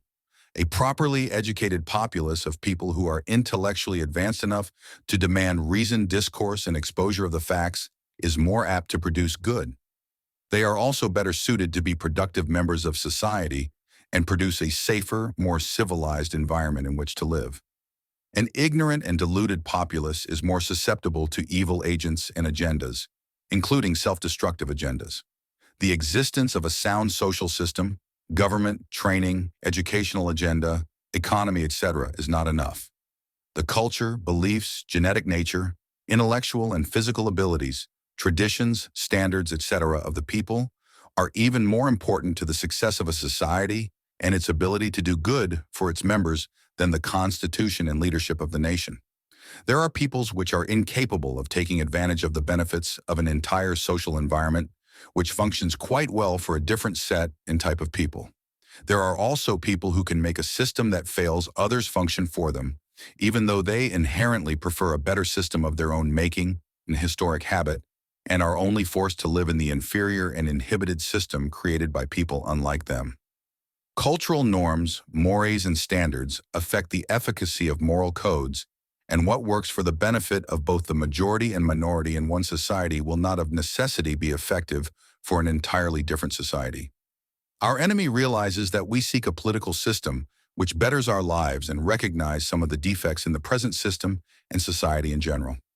The enemy dupes the masses into adopting false utopian beliefs in politics, just as it has in supposedly revealed religions. Marxism, open borders, and many other subversive and destructive political movements stem from the enemy who knows in advance that they will be harmful, but sells them to the public as if they were utopian panaceas. They often provoke the masses to destroy their own nations and governments in the vain hopes of creating a utopia, often a global utopia. The enemy has tricked many societies into destroying their own institutions and economies with the best intentions in ways that led to the worst evil humanity has ever suffered, as in the case of Marxism. Marxism is another instance like the revealed religion Christianity, where people are taught that their good intentions are enough to produce good outcomes, but when tried and tested, instead cause the worst evil in history. Marxism is still promoted as if it were created with good intentions and produces good outcomes, when the facts of history reveal how genocidal, dysgenic, destructive of liberty, and fratricidal it intentionally is and always was. Marxists and the enemy attempt to suppress these facts and restrict this knowledge. Marxists are intensely dogmatic. Intelligent morality recognizes that it is immoral to be dogmatic because dogmatic authority often perpetuates evil and compels evil acts, and it frequently prohibits good and good actions. Political systems tend to be inherently authoritarian and dogmatic given the nature of the state and its powers. For this reason and many others, they tend to be dysgenic and self-destructive over time. Even the best societies are corrupted to become evil and degenerate. Properly documenting and assessing history is a very useful method for intelligent morality, which our enemy always attempts to subvert and prohibit. History affords us with many examples of different ways to establish an independent, sovereign state. A new political and media class can be nurtured and overtake a government. Large numbers of like-minded people can move to a territory and then secede or use their combined influence to obtain independence. A minority population can declare that the oppression it suffers justifies its formation of a new country. A majority population can recognize that it has been subverted and clean its house of the adversary. An intelligently moral society must develop and maintain military advantages over its adversaries. Our enemy will seek to pit the world against us. It will be necessary to counter their lies through diplomatic methods to regulate foreign public opinion and prevent their espionage and subversion. It will also be necessary to present a credible deterrence to their aggression. The internet provides us with a means to affect public opinion around the world. Artificial intelligence enables us to collect data and assess trigger words, memes, and methods of controlling the public discourse and public opinion. The enemy uses these means to terrible effect, and we can just as easily employ them to our benefit. We will also identify and track our enemies, keep databases of who they are and how their networks are interconnected, and focus our countermeasures on those who pose the greatest threat so as to maximize the effect of our defenses. As the enemy drags down the rest of humanity, we will gain many competitive advantages simply by sustaining ourselves. As we advance and they decline, the gap will grow even larger in our favor. A eugenically inclined society is inherently more likely to survive and improve than one in which all its institutions are engineered to reduce the quality of its members and make them more controllable and internally powerless. Our ancestors were aware of most of this and responsibly treated foreign threats and hostile subversive groups and movements as an enemy to be disposed of and eliminated. Instead of abstractly attempting to emotionally respond to the feelings and rights of the enemy from its hostile perspective, they treated it as a physical threat, defeated and expelled it. Both intelligent morality and revealed religion are susceptible to deceit and manipulation by people and powers intent on doing harm or taking advantage of others. Both can lead to a false sense of security and submission to hostile, unethical, or mistaken authority.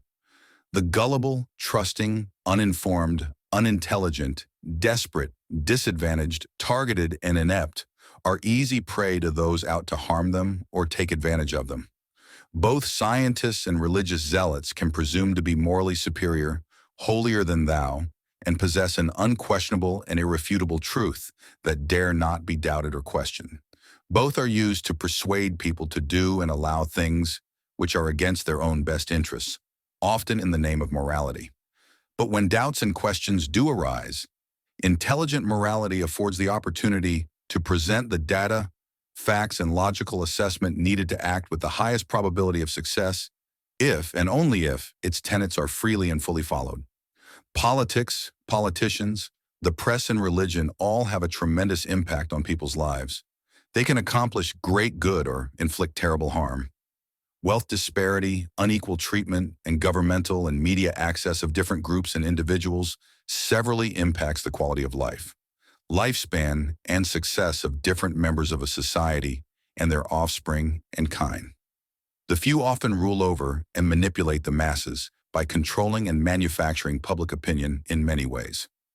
Though they bear and pretend to honor a fiduciary responsibility to their subjects, serfs and slaves, they also maintain a conflict of interest and place their own perceived self and group interests above those of the masses they govern and control. Rulers often lie, withhold vital information, and deliberately or accidentally cause horrific harm to those whom they rule. Leaders have an incentive to oppress and hinder the masses they lead in order to prevent any competition for their power and control. Accumulated wealth does not equate to superior genes, intellect, ability, or other qualities. Quite often, the best genetic material is found in the lower classes. Many societies tend to prevent the best people from rising and instead promote parasites, psychopaths, sycophants, cowards, and thieves who depend upon the talents and superior genetics of the people they oppress and exploit for their financial and political success. Intelligent morality compels people to be competent at their jobs, whether it be as police, politicians, bankers, teachers, parents, etc. A society with high competency but low rates of belief in revealed religion will produce a better quality of life, greater good and less evil than a society with high revealed religion but low competency levels. There are many historical examples of this, and it serves as evidence that the gods do not intervene on behalf of believers, and that science yields more productive results and has greater efficacy than faith if put to good purposes with sound methodology. Science is therefore potentially more moral than faith alone. Though there is not a necessary mutual exclusion between faith and science, there can be contradictory standards, just as there can between various faiths and differing scientific conclusions, as there always is between groups with conflicting and opposing interests. It is not the purpose of intelligent morality to become arrogant, self-satisfied, complacent, negligent, dogmatic, authoritative, or lax. There is a marked and preferable distinction between morality and law in an intelligently moral society. Laws must be absolute and universal standards among the groups to which they apply. There can certainly be laws which apply to some and not others, as for example laws regarding citizens and non-citizens and their rights and privileges, as in the case of voting rights. The relative nature of intellectual morality, which is its inherent strength, is maintained in the law through the assertion of relative defenses and just reasons for violating the absolute standards of the law, which must, to the greatest degree possible, inform the public as to what is permitted and what is prescribed, lest the law be too vague to be understood or enforceable. This is a sophisticated and complex set of concepts best left to internal future discussion. Our enemy uses our governmentally protected freedoms to take away our freedom by acting collectively and collusively to monopolize and privatize every avenue of public and private life, and remove our governmental protections by asserting their private rights. This is quite obvious in the public arena of free speech, where the enemy uses the First Amendment protection of free speech in the public forums. It monopolizes through wealth to curtail the free speech of the majority by censoring and barring anyone who expresses speech the monopolistic owners seek to silence and suppress. The solution is to extend the governmental protection of rights to private institutions and to remove enemies from society who deliberately take advantage of our freedoms to deprive us of our freedoms. There are people and groups who are incompatible with a free society and who must be excluded from free societies. We recognize this fact with regard to violent offenders who physically attack us, but fail to apply the same principle to those who commit violence against our fundamental rights. That has to end.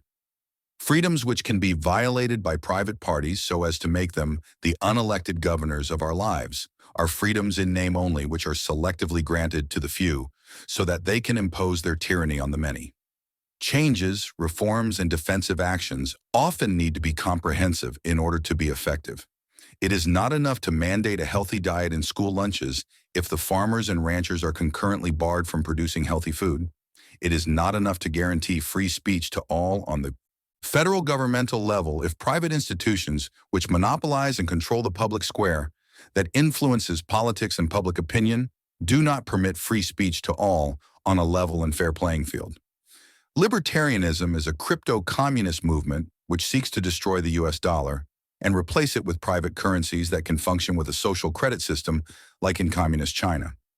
Libertarians call for the functions of government to be privatized so that the wealthy can monopolize them and impose their tyranny on the public without the masses having any recourse to their federal rights, privileges, and protections.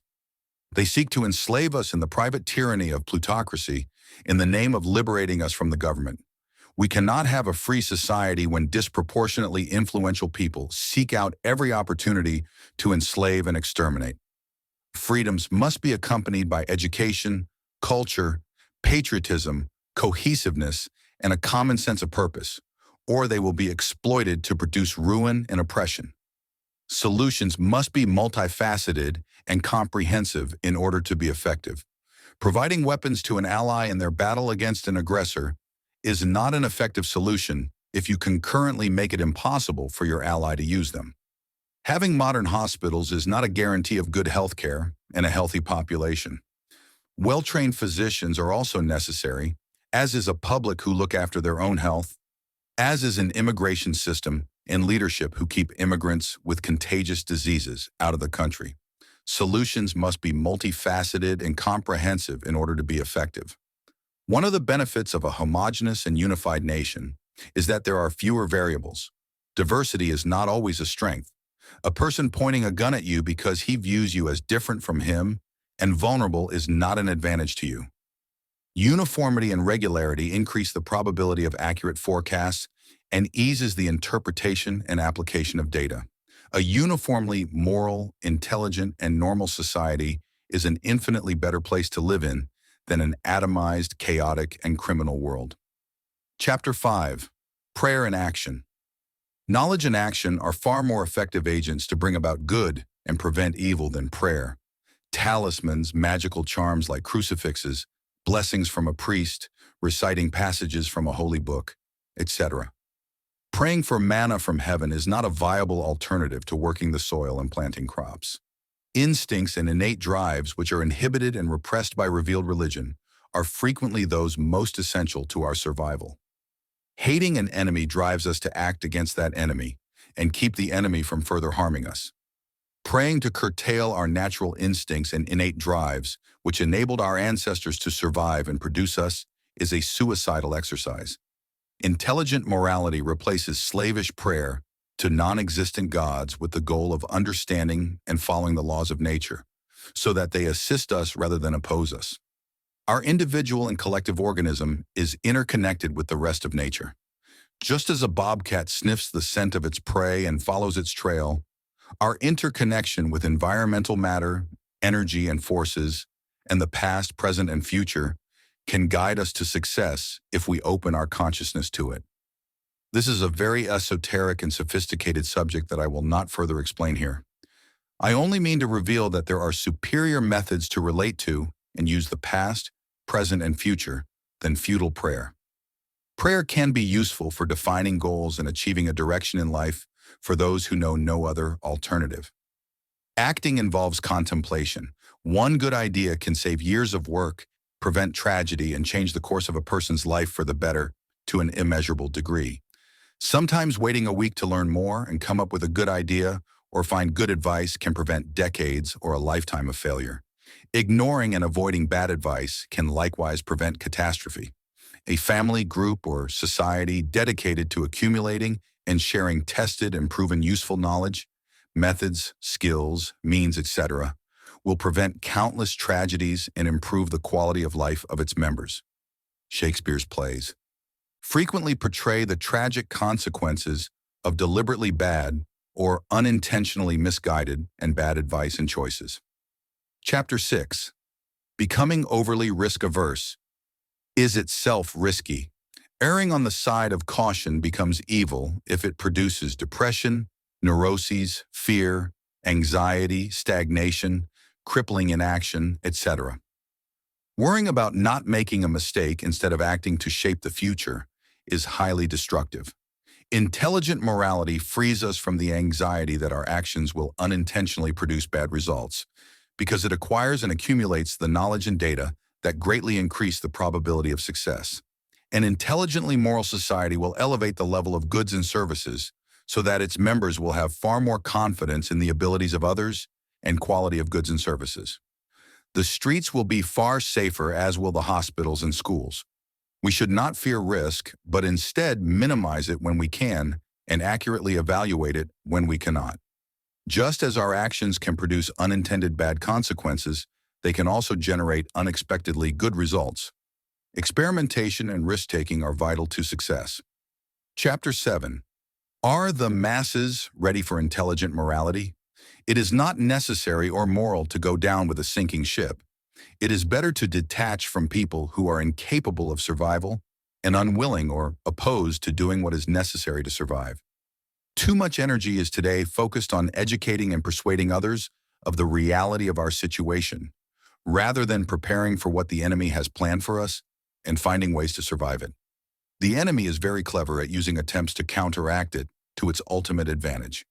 They have spent thousands of years developing strategies and methods to turn our weapons against us.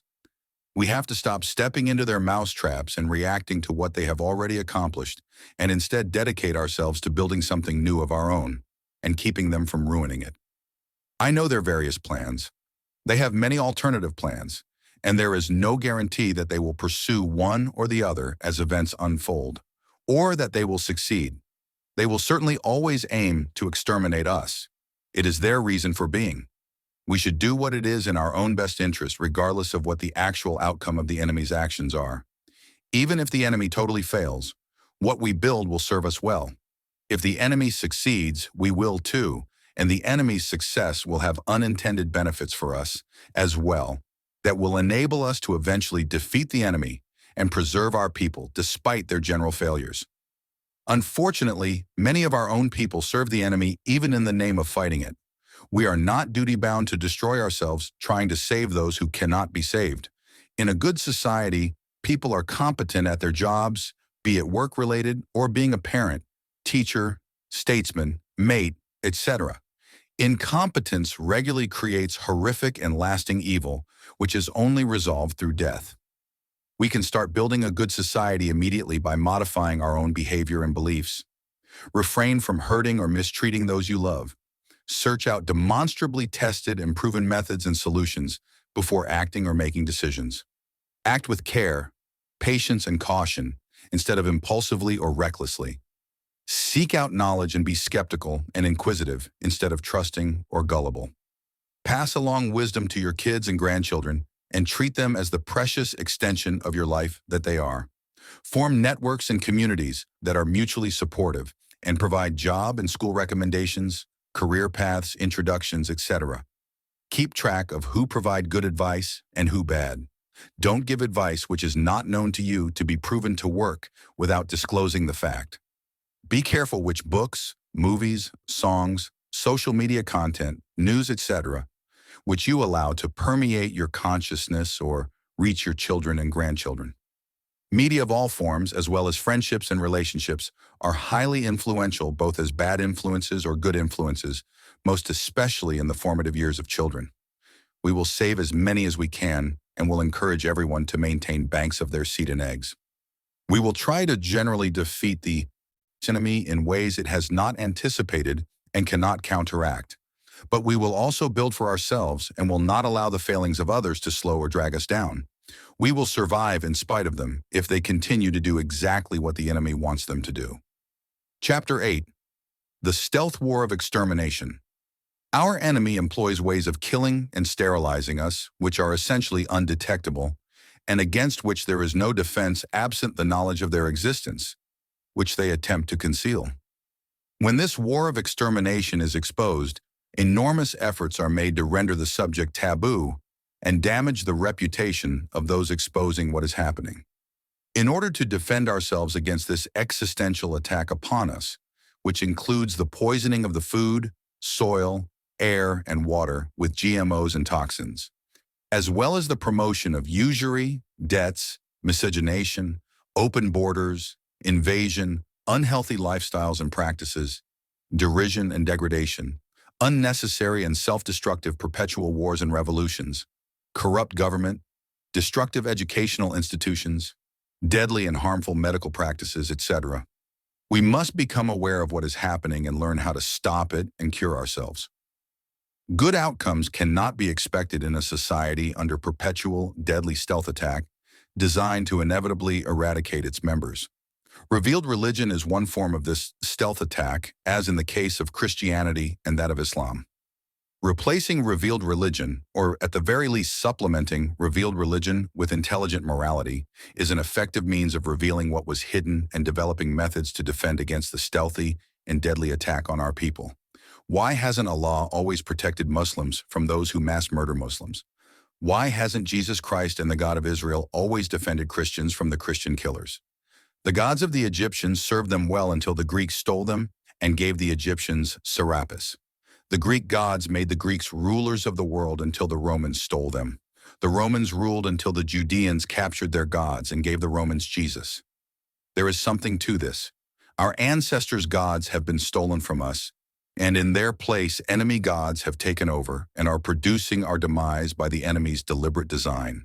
The old national and tribal gods were symbolic analogs for teaching our people how to survive and defeat our enemies, as well as uniting us. The enemy has stolen them and given us self-destructive gods who instruct us to destroy ourselves in the world because we are supposedly conceived in evil. Political movements including Marxism, secessionism, revolutions, etc., are also stealth means to exterminate a people by pitting it against itself, gaining the reins of power and killing off the best and most productive members of society who sustain and improve the entire people. Intelligent morality reveals that those beliefs which are deceptively claimed to be altruistic and philanthropic aspects of these revealed religions and political movements are instead demonstrably subversive and genocidal. Many historical examples provide the data which proves these facts. Once an independent state is formed, the tables will turn. We too can be stealthy, undetectable, and inevitably effective. The enemy set the precedent. Chapter 9. Safeguarding your immortal soul. Every aspect of our being changes with each passing moment. If the soul were truly immortal, it would be immutable, but it is not. In his autobiography, Geronimo wrote that he had watched many people die, some very closely by his own hand, and never once witnessed anything like what is described as the soul or spirit of the human being leaving the body upon death.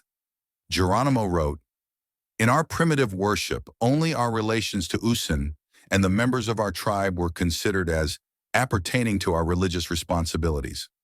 As to the future state, the teachings of our tribe were not specific.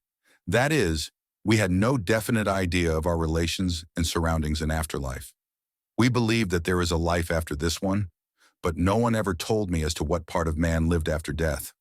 I have seen many men die. I have seen many human bodies decayed, but I have never seen that part which is called the spirit.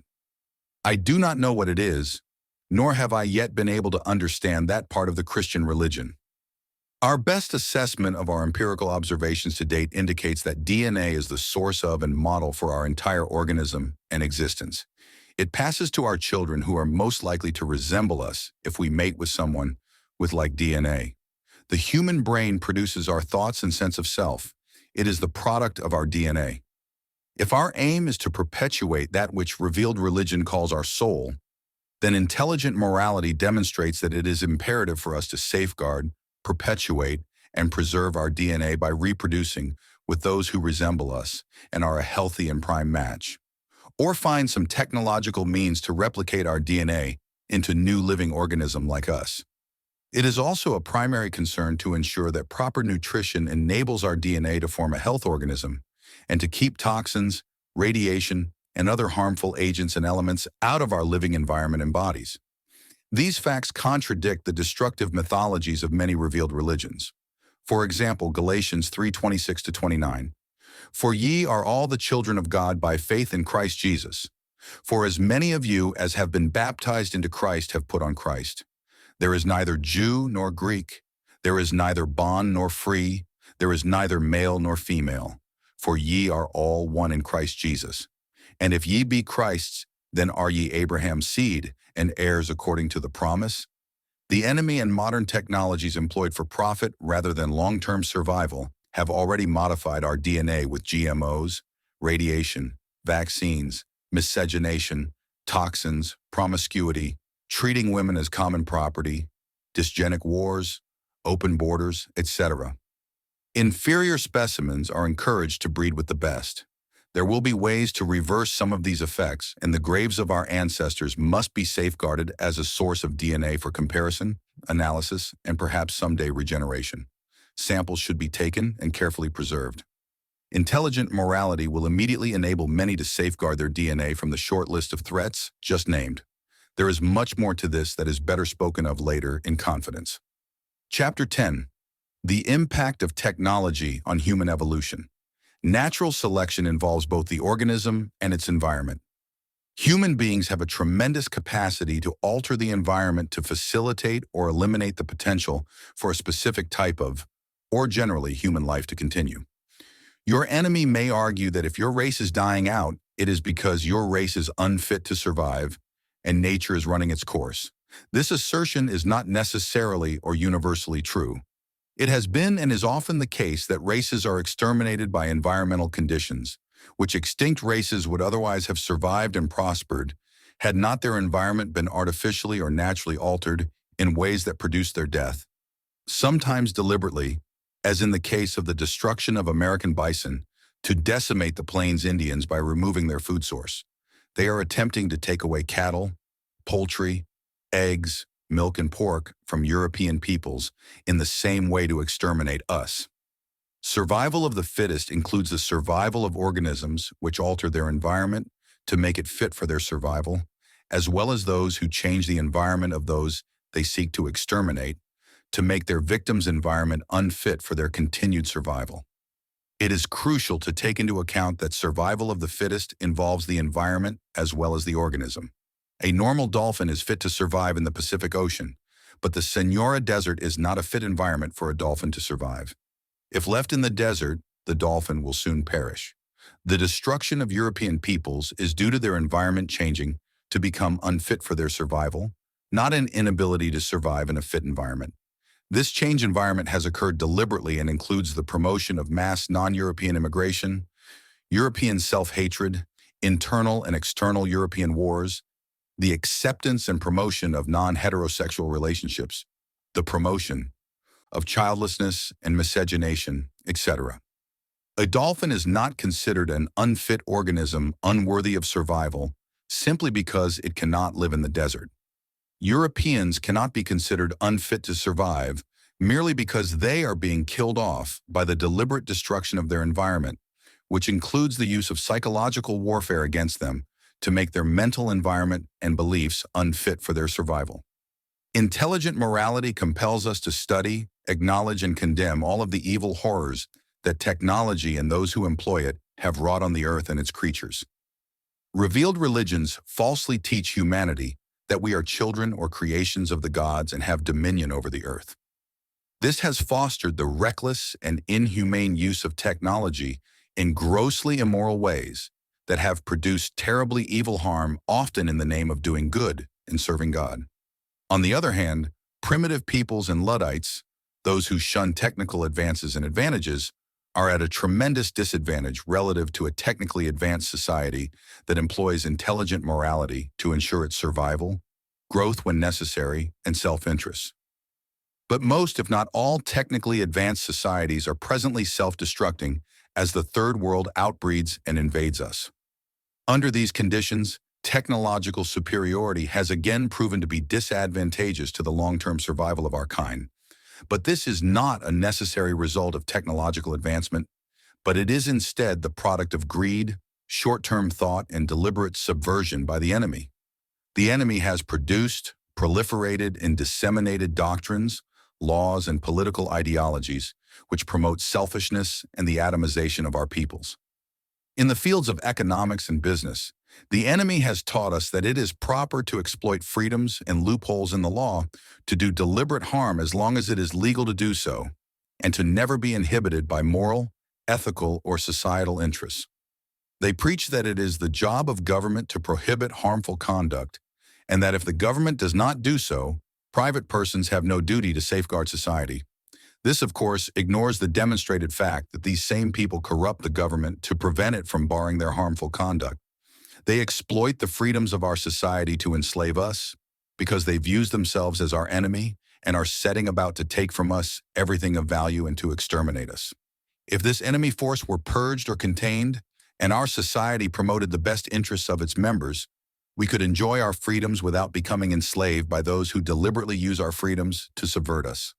The freedom to own firearms exists to protect us from those who seek to kill us, but is often exploited by those who wish to murder us. The enemy does the same with our freedom of speech. They use this freedom as an excuse to silence us, intimidate us, misinform and mislead us, defame us, and corrupt society by privatizing and monopolizing the public square, and demanding that the government recognize their freedom of speech so that they can take away our freedom of speech. Instead of banning freedom of speech, which cannot produce the desired end of freeing up speech for everyone as their fundamental right, it is instead necessary to penalize or remove the enemy so that we can enjoy our rights without their being employed as genocidal weapons against us. The enemy is to blame, not our rights, which can be enjoyed in peace and harmony in a homogeneous society that does not suffer from an internal, existential enemy, Trojan horse and fifth column, subverting and destroying it. It is not desirable to burn down the barn to get rid of the rats. Killing the patient does not cure them. Our ancestors always understood that an enemy should be treated as such and not tolerated or permitted the liberty to destroy them. Instead of banning liberty, it is necessary to confront and defeat the enemy and separate from it. The enemy created the technologically advanced thermonuclear weapon system of mutually assured destruction between America and Russia, and aimed it at all the traditionally European-based nations, so that we can all be exterminated at once by mutually killing each other off.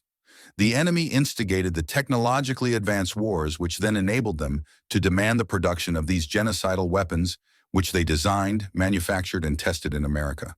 The enemy then betrayed America and gave the technology to our mortal enemies, their allies in Soviet Russia.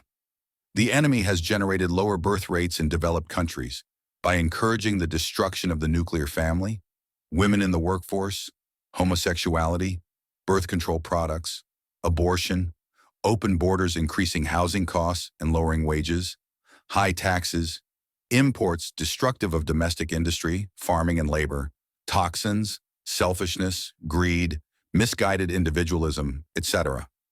After creating the system of mutually assured destruction of European peoples, the enemy has created heavily hyped movies, books, and other media to keep the masses in a constant state of fear and the European states at perpetual war and on the precipice of mutual annihilation.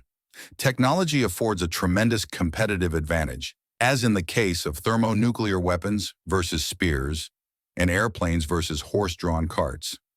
As such, this technology is a double-edged sword. Those without nuclear weapons are at the mercy of those who possess them.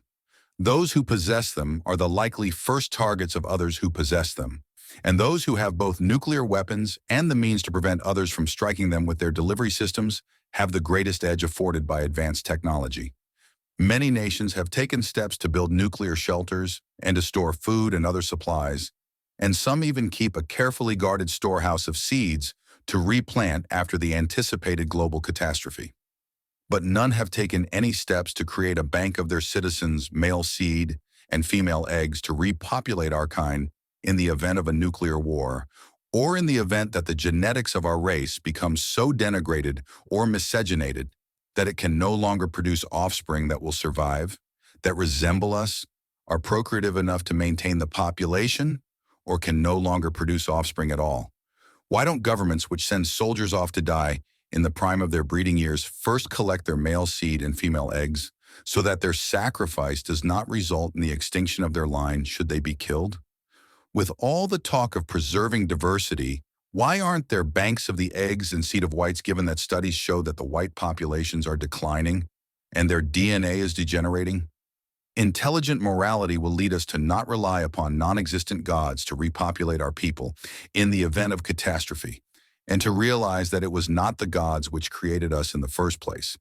It is incumbent upon us to create banks of our human seed and eggs, and to carefully safeguard them. If we are the only people to do this, then our artificially bred offspring, after any form of calamity, may be the only human beings to exist in the future. After our current generations become unviable, are destroyed, and cease to exist.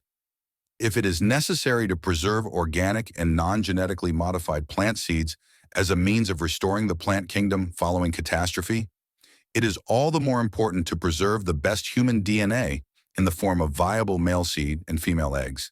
This can be done eugenically as well, to not only restore, but improve upon the races.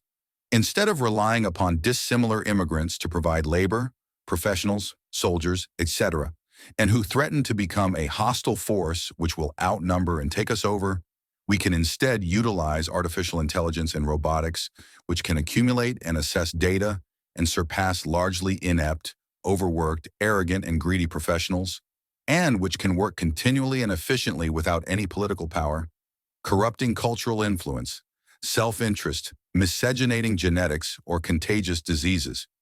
Robotics, artificial intelligence, domestic education, and job training combined will solve the immigrant labor and services problem. It is important to maintain genetic diversity, but self-destructive to promote the reproduction of inferior stock and effective sterilization of the best. Eugenics, selective breeding, among humans will have the same beneficial outcomes it does among other animals. Artificial reproduction and cloning can quickly increase a waning and dying population in the event it becomes necessary. Technology has enabled the survival of very poor specimens. It also provides a means for cloning and artificially breeding superior specimens. Revealed religion, with its egalitarian mythologies of the soul, has discouraged eugenics and encouraged the breeding of the worst genetic stock. Greed, selfishness, and misplaced altruism have led to a drop in the birth rates of the best genetic stock. Power, wealth, and influence disparity bears an accompanying dysgenic incentive to lower the status, health, intelligence, well-being, financial security, education, etc. of the masses so as to increase the advantages, power, and control that wealth and influence accrue for the wealthy and influential.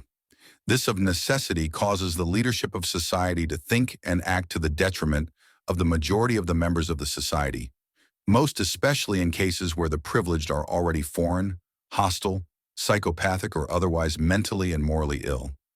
The greater the disparity in power, wealth, and influence between the few and the many, the more dysgenic the institutions, laws, culture, religion, food supply, medical practices, marriages, mating practices, etc., are apt to become, producing increasingly inferior offspring in every successive generation. In addition, the most successful are encouraged to become the most selfish and shun having children, which is also dysgenic. Dysgenic wars kill off the most courageous and aggressive prior to their passing along their genes to the next generation. Marxists deliberately murder the brightest and best to keep them from reproducing and leading and providing competition to the enemy. Such societies often devolve into lower life forms. As the genius of the people diminishes, it often imports foreign labor of low genetic quality that lacks the average high intelligence, morality, and creativity of the ancestors of such societies. A point may eventually be reached where the once lower quality foreign immigrants are morally and intellectually superior to the degenerated natives and overtake the positions of authority, power, wealth, and influence. The old race is then subjugated, assimilated, and disappears. Such societies are inherently immoral because they are degenerative and extinctionist. Morality compels survival. Technology has afforded the enemy the opportunity to lower our birth rates and alter our genetics in destructive and harmful ways. Technology also enables those with obvious genetic defects to survive, mate, and pass along their genes. An intelligently moral society will advance learning and make available tested knowledge and proven facts. Intelligent morality recognizes the tested and proven fact that gross power, wealth, and influence disparity is dysgenic, degenerative, and ultimately destroys the people who tolerate it, including those who increase it in the name of fighting it, such as the communists who always establish an absolute plutocracy that rules over masses of absolute slaves. Chapter 11. A New Society. Instead of falsely viewing the present situation as if hopeless and descending into defeatist self-pity, we should realize and exploit the many opportunities it affords us. The general state of man is rapidly degenerating. Testosterone levels have dropped. Birth rates have fallen. People are becoming more easily manipulated and controlled. Societies are increasingly more authoritarian and employ ever more advanced and restrictive technologies to oppress and tyrannize the increasingly inferior masses. Careers and jobs are becoming obsolete. Food sources are being eradicated. Geoengineering and countless other factors are destroying the living environment of the earth and human genetics, etc., etc., etc. That means that a select core of eugenically selected men, women, and children that simply preserves their unique and superior DNA, qualities, attributes, and numbers, even without doing anything else, could gain an ever greater and accelerating advantage over the masses of humanity who are being deliberately destroyed and diminished. If on top of that natural advantage we already enjoy, we employ methods of selectively mating and breeding and develop advanced technologies and advanced culture, intelligent morality, robotics, artificial intelligence, weapons of total destruction, superior and more nutritious foods, a healthier local environment, detachment from and alienation of the enemy and its weapons, etc., then we can gain ever greater and more rapidly advancing advantages over our competitors and enemies. Intelligent morality frees us from the religious burden to go down with the sinking ship of the gullible, stupid, and subverted masses who try cling to us and drag us down with them as they descend into oblivion by our enemy's design.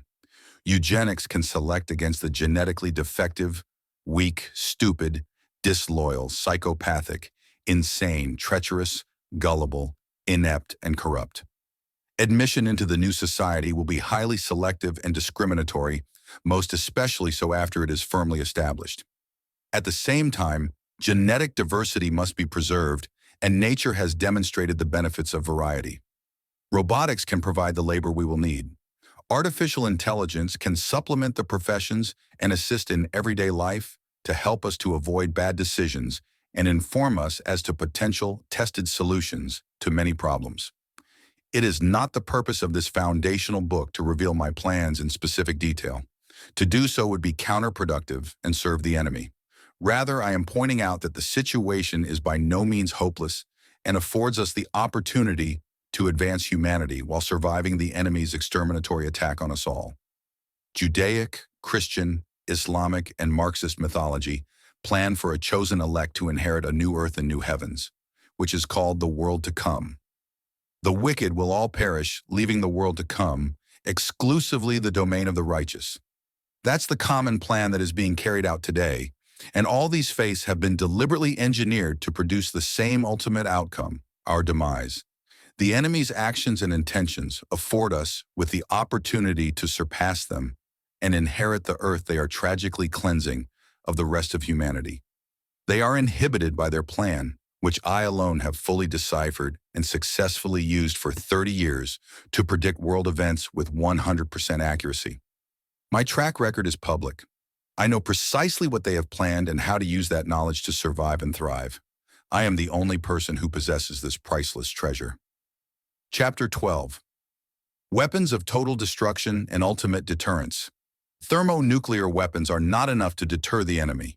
In fact, the enemy created nuclear bombs with the intent of using them to destroy humanity as they go underground to their hellish new Noah's Ark to survive the nuclear holocaust they have engineered for us. We need weapons which are capable of removing the entire earth from existence or to end all life upon it with absolute certainty in order to effectively deter our genocidal enemy. We need weapons of total destruction, not merely mass destruction. We also need defensive systems and shelters in which we can survive their intended apocalypse, should they ever succeed in inflicting it upon us.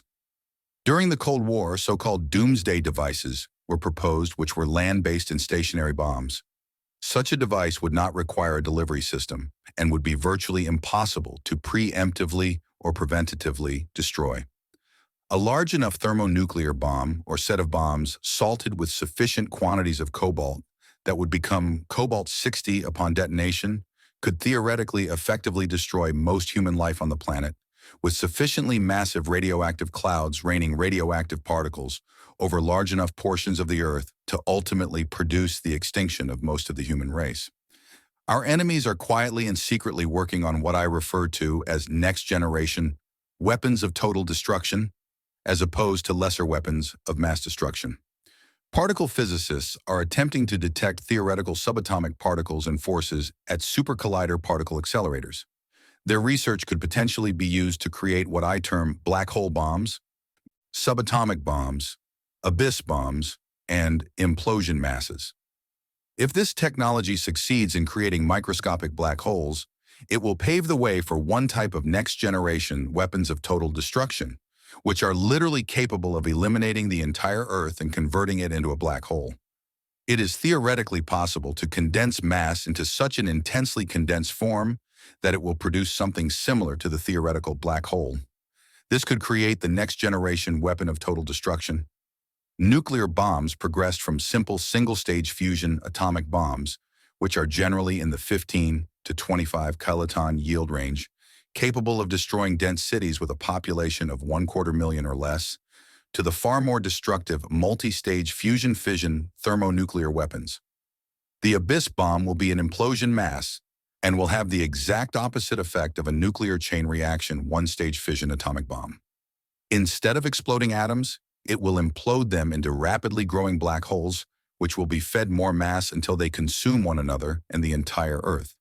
Instead of producing a fission or fusion reaction, the implosion mass will instead condense mass and feed the growth of an intense local gravitational field with additional masses such that the accretion of the microscopic black hole greatly exceeds its decay and evaporation. Upon activation, the Earth will consume itself into the nothingness of ultimately dense and immutable mass. The problem which once led many to conclude that atomic bombs were impossible was the need to accelerate radioactive decay to the point where the energy was released from the atom in a short enough span of time to produce a massive explosion. The problem was solved when Otto Hahn demonstrated a nuclear chain reaction. Abyss bombs pose the opposite dilemma of the supply and continuous accretion of mass at a far greater rate than the decay of the microscopic black holes and the production of stable particles which resemble theoretical microscopic black holes. I do not adhere to current particle theories, relativity theory, string theory, or quantum mechanics, but the language of these current models of theoretical physics suffices to convey the gist of the potential for such a weapon of total destruction. I have developed a new physics which appears to me to be logical, internally consistent, falsifiable by experiment, and account for all known phenomena, as well as alternative models and plans for abyss bomb devices, which may produce these potential effects without the use of supercollider, particle accelerators, through the employment of what I poetically call stable devil particles and Satan forces. A study of safety concerns at the Large Hadron Collider, LHC, concluded that there is no potential risk from theoretical microscopic black holes forming during their particle collisions should they indeed be produced. I will not disclose my insights and research for obvious reasons, and it remains unreviewed and untested. My purpose in revealing the existence of this research is to sound the alarm of the danger this will pose to us should our enemies sufficiently develop such technologies before us. I am also exposing these secrets to demonstrate the potential for producing weapons of total destruction, which will serve us as the ultimate deterrent to the enemy's aggression against us as a means of defending our new society from them and their inevitable genocidal attacks. Research which is ostensibly conducted to redirect asteroids and comets so that they do not strike the Earth, or to use their gravitational field to deliberately change Earth's orbit around the Sun to reduce surface temperatures, could as easily be used to aim them directly at the Earth so as to cause a catastrophic event like that, which theoretically may have caused the extinction of the dinosaurs. A massive enough mass striking the Earth at such high velocity would certainly produce tremendous damage through a variety of effects. The enemy's expressed intent is to destroy the world. This is another possible means for them to do it with a weapon of total destruction. Be very careful what research you sponsor or engage in, even in the name of saving the planet. It may very well be used by the enemy to destroy it and us. I also have plans for biological, chemical, environmental, atmospheric, radiological, energy, and other forms of deterrent weapons of total destruction, as well as delivery systems and plans to scuttle the enemy's development of these weapons. Like it or not, the race is on to be the first to produce such weapons, and it is to our advantage to inhibit our enemy's work and advance our own research and self-interest. Enough said for now.